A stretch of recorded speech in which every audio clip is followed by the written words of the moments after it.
When I say I am not one of them stylists, I stand on it, and you is not finna approach me as if I'm one of them stylists.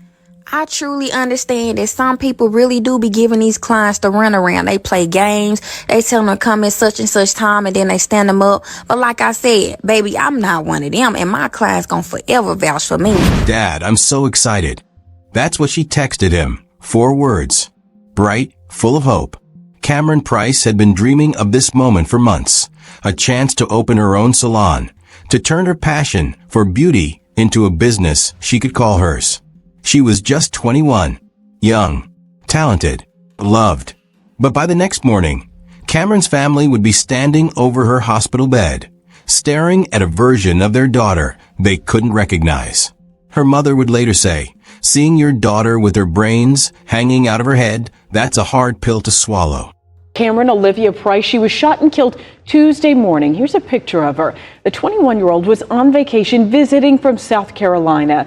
No one deserves to die like that. Parents Creighton and Jesse Price can't stop seeing their little girl. Seeing your daughter laying in the hospital bed with her brains hanging out of her head.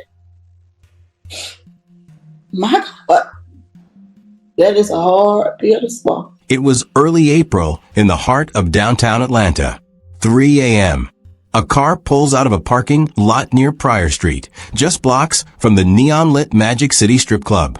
Inside, Camryn and her boyfriend. They're headed home after a night out.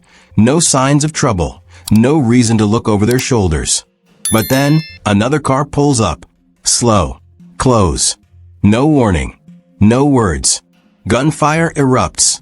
Bullets tear through the passenger side. The side where Camryn is sitting. Her boyfriend, stunned and bleeding from shattered glass, hits the gas, racing toward the highway. Somewhere along I-75 North, near Memorial Drive, he calls for help. Camryn is barely breathing. She'll never make it home. And as her family wakes up to frantic calls and unanswered questions, a community is about to lose a young woman whose life was just beginning. But who pulled the trigger? And why would anyone want Camryn dead?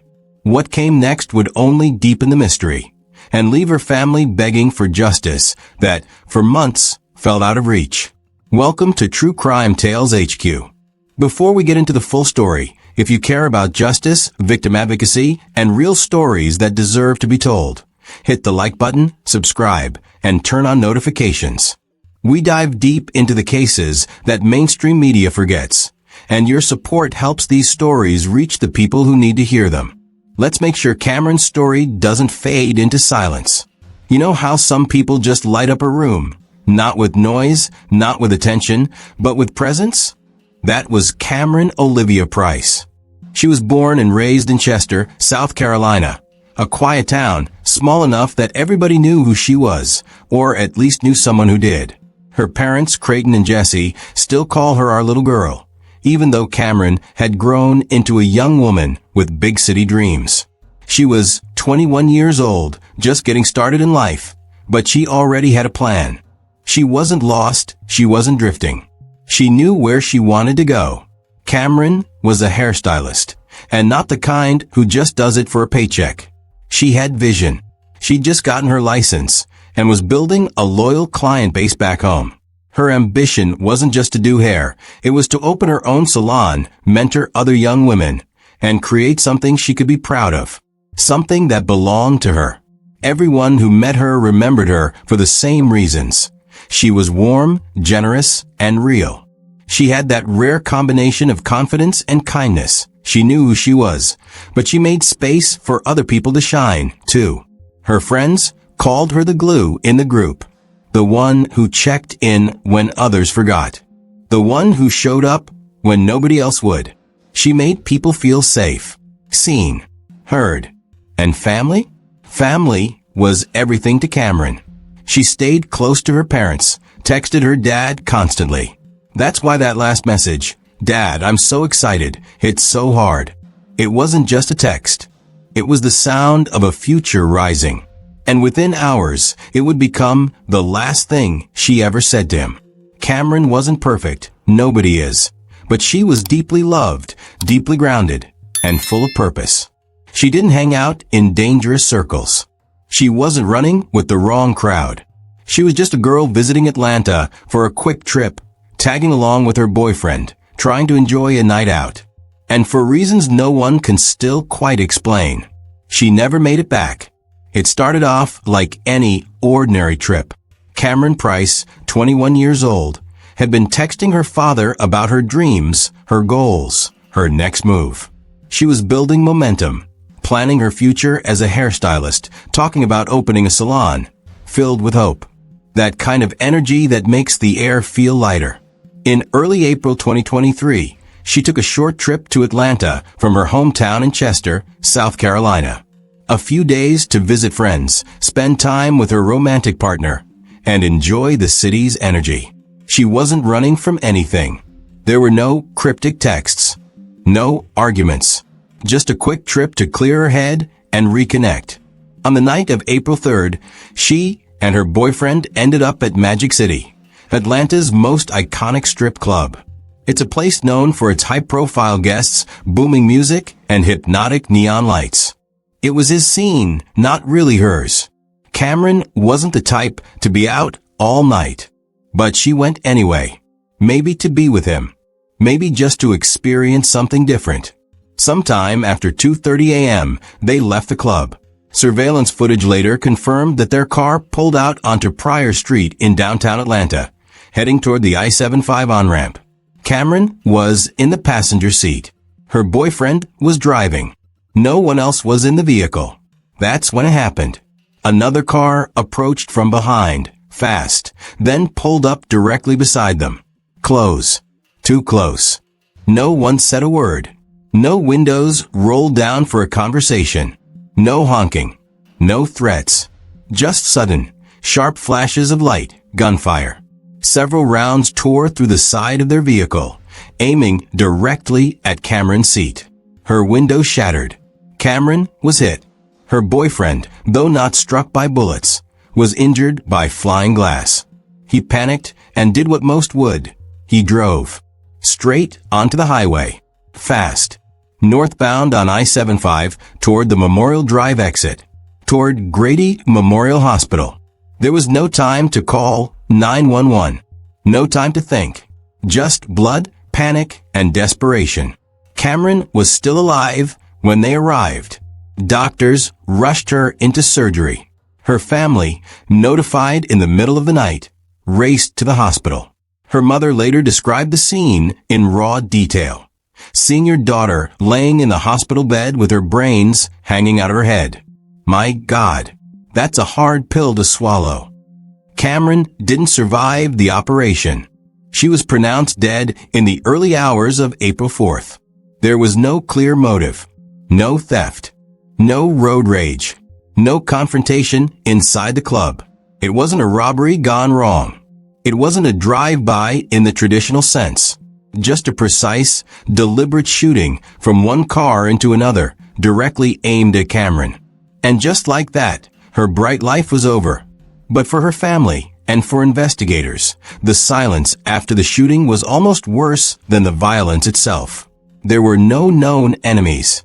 No public social media drama. No visible trail.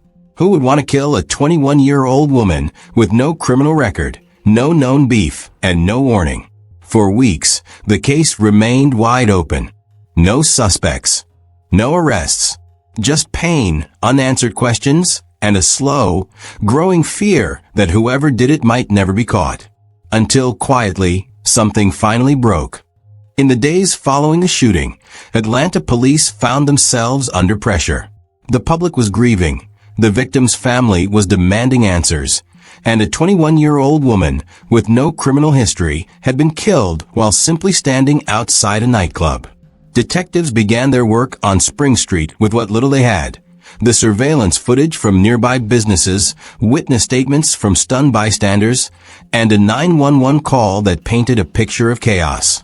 Investigators knew they were dealing with a drive-by shooting. But who had done it and why? Camryn hadn't been in any known conflicts. She wasn't the intended target, or so it seemed. One of the first breaks came from the street cameras lining the downtown corridor. They captured a dark sedan speeding away from the scene moments after the gunfire. A partial license plate was visible, not enough to immediately identify a suspect, but enough to narrow the search. Back in South Carolina, Camryn Price was doing his own kind of investigation. He spoke with Camryn's friends, retraced her movements, and pushed her case across social media. His posts quickly began gaining traction, and soon #JusticeForCamryn started trending. The outcry reached beyond Chester and Atlanta. It echoed across the country. Then came a pivotal tip.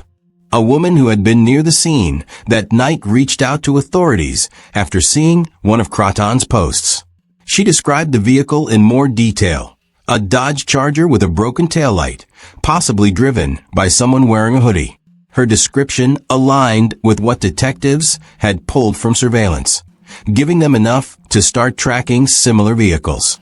Meanwhile, forensic experts analyzed shell casings from the scene. The bullets matched a weapon used in a separate shooting just weeks prior, tied to known gang activity in the Atlanta area. It was a chilling possibility that Camryn might have been caught in the crossfire of something much bigger. Through coordination with gang task forces, investigators uncovered a local crew known for carrying out retaliatory hits in nightclub zones, a group that had reportedly been active the night Camryn died. A confidential informant eventually came forward, revealing the name of the suspected shooter, a young man trying to earn rank in a local set. But the motive remained murky. Was it a mistake? Was someone else the target? The pieces were coming together, but law enforcement was still careful. They needed more than street rumors. They needed hard evidence. And they were about to get it from the shooter himself. But here's the thing. Camryn was more than a headline, more than a name in a case file. She was a daughter, a friend, someone with dreams. And the truth is, if we don't keep saying her name, if we let this story fall through the cracks like so many others, the system forgets. The streets forget. And the people responsible? They count on that silence. So if you're still watching, don't scroll past her. Take a second to share this video, drop a comment, or even just like it. It helps more than you know. Camryn mattered. Let's make sure she still does. The arrest didn't happen in a dramatic foot chase or a middle-of-the-night sting. It came quietly on November 28, 2023, 8 months after Camryn's death. And when U.S. Marshals finally brought 19-year-old Datewan Deontay Allen into custody in Louisville, Kentucky, it felt almost anticlimactic. But for Camryn's family, it was the moment the numbness cracked open. Her father said, "We'd been waiting for this day, but nothing about it felt like justice yet." Allen didn't resist arrest. He didn't speak to the media. He didn't even look up. He was extradited back to Georgia, where the charges waiting for him were serious. Felony murder, aggravated assault with a deadly weapon, criminal street gang activity, and violation of the RICO Act. Prosecutors wasted no time labeling it what it was, a gang hit, an organized act of retaliation that just happened to end Camryn's life instead of whoever the real target was. The courtroom was packed during his first appearance. No family from Allen's side showed. But Camryn's mother sat in the front row, clutching her daughter's photo like it was armor. The DA didn't mince words. This wasn't a mistake, she told reporters. This was a calculated act of violence. Allen pled not guilty, setting the stage for a potentially long trial.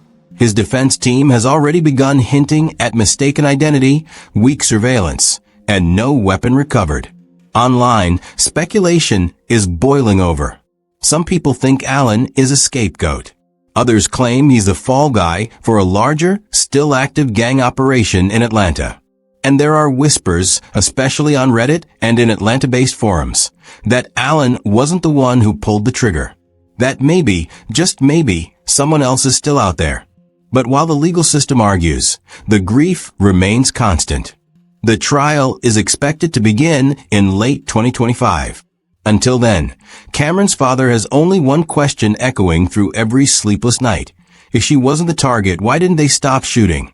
In the months following Camryn Olivia Price's death, her name echoed far beyond Atlanta. She wasn't a celebrity. She wasn't famous. But somehow her story stuck, maybe because of her age, or the way she died, or the cruel randomness of it all. Maybe because she reminded people of someone they knew. Or maybe because she reminded them of themselves. Her funeral was held in Chester, South Carolina, her hometown. Hundreds showed up. Some didn't even know her. The sanctuary at Calvary Baptist Church overflowed with mourners, and outside, a group of teenage girls who followed her on Instagram lit candles and held photos. Her coffin was white. Her best friend placed a makeup brush inside before they closed it.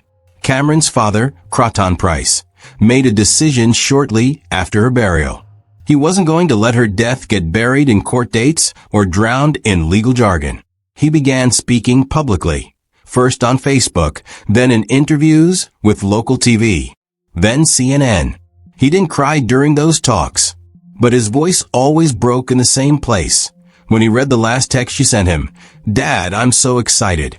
In the months that followed, he helped launch a grassroots campaign that began as a GoFundMe to support grieving families of gun violence victims. That project eventually evolved into Camryn's Voice, a nonprofit pushing for stricter regulation of gang activity, better protection for bystanders, and survivor support legislation across Georgia. One of their first proposals? Requiring nightclub venues in high-risk zones to hire licensed off-duty officers, not just private security. But perhaps the most significant ripple came in the form of proposed legislation, a bipartisan bill introduced in the Georgia State Senate titled Camryn's Law. The law would require immediate mandatory police access to all external security footage from nightlife businesses in the event of a violent crime, eliminating red tape and delay. It hasn't passed yet, but the support is building. Back at Magic City, the strip club where she was shot, the managers placed a small plaque behind the bar in her memory. It simply reads, "In memory of Camryn Olivia Price. You should have made it home." Today, Camryn's friends still post her photos on her Instagram page. Her account, once full of style tutorials and selfies, now serves as a digital vigil. And in Chester, her high school retired her locker, still taped with glittery stickers, still with a post-it note that reads, "You got this girl," in her handwriting. The trial of Datewan Allen will unfold, evidence will be picked apart, and reporters will try to decide what version of the story sticks. But for Camryn's family, the narrative doesn't change. She was not the intended target. She was not involved in gangs. She was not supposed to die that night. She was just a girl who loved doing hair, who had a dream, who texted her dad before stepping out, thinking she'd be home in a few hours. And, instead, she became a headline. Every name in a headline has a story behind it, and Camryn Olivia Price's story is one that reminds us how fragile life can be. She was 21. She had a plan. She was just starting to live. And in a single senseless moment, everything stopped, not because of something she did, but because of where she was standing. There's no neat ending to stories like this. No perfect justice. No words that can bring someone back. But what we can do is remember. We remember her name. We remember her laughter, the dream of her own salon, the way she texted her dad that night. We remember that violence doesn't always come with warning signs. Sometimes it comes out of nowhere, and it leaves families picking up pieces they never dropped. If this story moved you, don't just scroll past. Share it. Talk about it. Say her name. Because someone somewhere needs to be reminded. This didn't have to happen. And maybe if enough of us care, maybe it won't happen to the next girl with a dream. Camryn Olivia Price. April 3rd, 2023. Gone, but never forgotten.